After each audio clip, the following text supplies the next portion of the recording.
আজকের দেখানো সেটিংটা দয়া করে কেউ কোনো খারাপ কাজে ব্যবহার করবেন না, কারণ গুগল ফটোসে এমন একটি ফিচার যুক্ত করা হয়েছে যার মাধ্যমে আপনার প্রিয় মানুষ, হতে পারে আপনার ওয়াইফ অথবা গার্লফ্রেন্ড, তার ফোন দিয়ে যদি কোনো ছবি উঠায় সেই ছবিটার সাথে সাথে চলে আসবে আপনার ফোনে।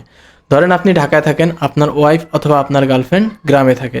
তো আপনার ওয়াইফ অথবা আপনার গার্লফ্রেন্ড যদি তার নিজস্ব যে ফোনটা আছে ফোনটা দিয়ে যদি কোনো ছবি উঠায়, সেই ছবিটার সাথে সাথে চলে আসবে আপনার ফোনে গুগল ফটোসের মাধ্যমে। তো আমি আবারও বলতেছি, গুগল কিন্তু আমাদের এই অপশনটা ভালো কাজে ব্যবহার করার জন্য দিছে, দয়া করে কেউ কোনো খারাপ কাজে ব্যবহার করবেন না। তো কিভাবে করবেন আজকের ভিডিওর মাধ্যমে সেটাই দেখানো হবে। তো আমরা আমাদের ফোন থেকে গুগল ফটোসটা ওপেন করে নিব। 1 মিনিট, আমি আমার ফোন থেকে প্র্যাকটিক্যালি আপনাদেরকে দেখাবো যে আসলে আপনারা এই সেটিংটা কিভাবে করবেন। তো এই সেটিংটা করার আগে আপনাদের কি করতে হবে, গুগল যে ফটোস অ্যাপটা আছে সেই গুগল ফটোস অ্যাপটা কিন্তু ডিফল্টে সবার ফোনেই ইনস্টল করা থাকে। এটা কিন্তু গুগলের একটা নিজস্ব অ্যাপ। তারপরে যদি আপনার ফোনে এই অ্যাপসটা যদি ইনস্টল করা না থাকে, আপনি প্লে স্টোর থেকে অ্যাপসটা ইনস্টল করে নেবেন। তো ইনস্টল করে নেওয়ার পর আপনাকে গুগল ফটোস যে অ্যাপটা আছে অ্যাপসে চলে আসতে হবে। তো এখানে দেখতে পাচ্ছেন গুগল ফটোস। তো গুগল ফটোসে চলে আসবো। গুগল ফটোসে চলে আসার পর এখানে অনেকগুলো অপশন দেখতে পারবেন। আমি একটা মার্ক করে আপনাদের দেখাবো বোঝার সুবিধার্থে। তো সেক্ষেত্রে আপনারা দেখতে পাচ্ছেন এখানে ফটো, কালেকশন, ক্রিয়েট, সার্চ। তো এইগুলোরও কিন্তু অনেক কাজ আছে, আমি পরবর্তী কোনো একটা ভিডিওতে দেখাবো। তো আজকের ভিডিওর মাধ্যমে যেটা দেখাতে যাচ্ছি সেটাই দেখাবো। তো আমরা কি করব, উপরে দেখতে পারবেন একটা প্রোফাইল আইকনের মতো আছে, আমরা এখান থেকে সিম্পলি এই প্রোফাইল আইকনে ক্লিক করে নিব। অর্থাৎ আপনার জিমেলের যে প্রোফাইল আইকনটা আছে সেটা শো করবে, আপনারা আপনাদের ফোন থেকে এখানে ক্লিক করে দিবেন। তারপর একটু স্ক্রল করে নিচে চলে আসবো। নিচে চলে আসার পর দেখব ফটো সেটিং। তো আমরা এখান থেকে সিম্পলি ফটো সেটিংয়ে ক্লিক করে দিব। ফটো সেটিংয়ে ক্লিক করার পর এখানে দেখতে পাচ্ছেন শেয়ারিং। তো আমি মার্ক করে দিচ্ছি, অনেকের ক্ষেত্রে হয়তো বুঝতে অসুবিধা হতে পারে। তো এখানে দেখতে পাচ্ছেন শেয়ারিং। তো আমরা এখান থেকে সিম্পলি শেয়ারিংয়ে ক্লিক করে দিব। শেয়ারিংয়ে ক্লিক করার পর এখানে দেখতে পারবেন পার্টনার শেয়ারিং। তো আমরা এখান থেকে সিম্পলি আবারও পার্টনার শেয়ারিংয়ে ক্লিক করে দিব। পার্টনার শেয়ারিংয়ে ক্লিক করার পর এখানে এরকম অপশন দেখতে পারবেন। এখানে অল টাইম সিলেক্ট করে দিবেন উপরে, আর নিচে দিবেন অল ফটোস। তারপর এখান থেকে নিচে দেখতে পাচ্ছেন সিলেক্ট পার্টনার।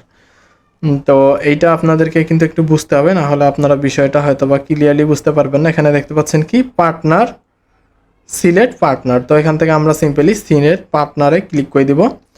সিলেক্ট পার্টনারে ক্লিক করার পর উপরে দেখতে পারবেন type a name of email. Type a name of ইমেলে ক্লিক করে দিব। এটা কিন্তু করতে হবে ওই প্রাইমারি ফোনটা থেকে, অর্থাৎ যে ফোনের ফটো আপনি দেখতে চাচ্ছেন। এটা কিন্তু আপনার ফোনে এই সেটিংটা করলে হবে না, অর্থাৎ আপনার ওয়াইফ অথবা আপনার গার্লফ্রেন্ডের ফোনে এই সেটিংটা করতে হবে। তো তারপর এখানে কি করবেন, আপনার যে ইমেল অ্যাকাউন্ট আছে ইমেল অ্যাকাউন্টটা এখানে টাইপ করে দিবেন। তো ইমেল অ্যাকাউন্টে টাইপ করার পর কিন্তু আপনার যে ইমেল অ্যাকাউন্টটা নিচে শো করবে। যদি শো না করে বুঝবেন যে আপনার ইমেল অ্যাকাউন্টটা টাইপ করতে কোনো জায়গায় ভুল হচ্ছে। তো এখানে শো করবে। তো আমরা এখান থেকে সিম্পলি ক্লিক করে দিব। ক্লিক করে দেওয়ার পর নিচে দেখতে পাচ্ছেন কনফার্ম। তো আমরা এখান থেকে কনফার্ম করে দিব। কনফার্ম করে দেওয়ার পর কিন্তু আপনার কাজ টোটালি শেষ। তো এখানে দেখতে পাচ্ছেন ক্রিয়েট অ্যালবাম। ক্রিয়েট অ্যালবামে ক্লিক করে দিব। তারপর এখানে টাইটেল দিয়ে একটা অ্যালবাম ক্রিয়েট করে নিব। উপরে টিক মার্কে ক্লিক করে দিলে অ্যালবামটা ক্রিয়েট হয়ে যাবে। তারপর কি করতে হবে, আপনার যেই ফোনটা আছে অর্থাৎ আপনি যেই ইমেলটা এখানে দিছেন ওই ফোনে যাইতে হবে, এবং আপনার ওই একটা ইমেল গেছে, আপনাকে ওই ইমেলটা অ্যাকসেপ্ট করতে হবে। তো আমার যেহেতু আর একটা ফোন এই মুহূর্তে আমার কাছে নাই, তো আমি আমার পিসি থেকে ইমেলটা অ্যাক্টিভ করে নিব। তো আমি আমার পিসি থেকে ওই ইমেলটা অ্যাক্টিভ করে দেখাবো যে আসলেই এটা কাজ করে কিনা। তো ইমেলে চলে আসবো। চলে আসার পর এখান থেকে গুগল ফটোসে ক্লিক করে দিব। গুগল ফটোসে ক্লিক করার পর আপনাদের আগে জিমেলে যাইতে হবে, ওই যে ইয়াটা আছে ওইটা অ্যাকসেপ্ট করতে হবে। তো এখানে দেখতে পাচ্ছেন গুগল ফটো, এখানে কিন্তু একটা আমাকে ইনভাইটেশন পাঠানো হয়েছে। তো এখানে দেখতে পাচ্ছেন ভিউ ইনভাইটেশন, এখান থেকে আমরা ভিউ ইনভাইটেশনে ক্লিক করে দিব। ভিউ ইনভাইটেশনে ক্লিক করার পর এটা অ্যাকসেপ্ট করে দিব। অ্যাকসেপ্ট করে দেওয়ার পর এটা অফ করা আছে, এটা অফই থাকবে। তারপর গেট স্টার্টে ক্লিক করে দিব। তারপর সেভ অল ফটো এটা ক্লিক করে দিব। তারপর ডানে ক্লিক করে দিব। ডানে ক্লিক করার পর এটা কেটে দিব এখান থেকে। তারপর আবার গুগলে চলে আসব। এবার আমার ফটোতে চলে আসব। তো এখানে দেখতে পাচ্ছেন অলরেডি কিন্তু ফটোগুলো যুক্ত হওয়া শুরু হয়েছে। তো আমি যদি আবারও রিফ্রেশ করে দিই, দেখতে পাচ্ছেন এখানে কিন্তু 2টা ফটো দেখলেন। রিফ্রেশ করে দিলে কিন্তু, যেহেতু আমি মাত্রই এই ফটোগুলো যুক্ত করলাম, তো রিফ্রেশ করে দিলে কিন্তু এখানে যুক্ত হবে। তো এখানে দেখতে পাচ্ছেন আরও একটা ভিডিও যুক্ত হয়েছে। তো আমি যদি এটা রিফ্রেশ করতেই থাকি, এখানে দেখতে পাচ্ছেন অনেকগুলো ভিডিও কিন্তু যুক্ত হলো। তো আসলে এই যে ফটো এবং ভিডিওগুলো আছে, এইগুলো নেট স্পিড যদি কম থেকে থাকে তাহলে একটু আপলোড হতে সময় লাগবে। তো এগুলো কিন্তু সব কিছুই আপলোড হয়ে যাবে এবং আপনি ওই ফোনটা দিয়ে দেখতে পারবেন। আপনাদের মধ্যে অনেকে এই সেটিংটা কিন্তু সফলভাবে অ্যাক্টিভ করতে পারবে না। তার একটা বড় কারণ হচ্ছে, আমি দেখাচ্ছি, আবারও গুগল ফটোতে চলে আসব। চলে আসার পর আপনারা যদি একটু লক্ষ্য করেন, তো উপরে দেখতে পাচ্ছেন একটা ড্রাইভের আইকন আছে, অর্থাৎ যে আপনার প্রোফাইল পিকচারটা আছে, পিকচারটার নিচে দেখতে পারবেন একটা ড্রাইভের আইকন আছে। আমি জানি না আপনারা বুঝতে পারতেছেন কি না।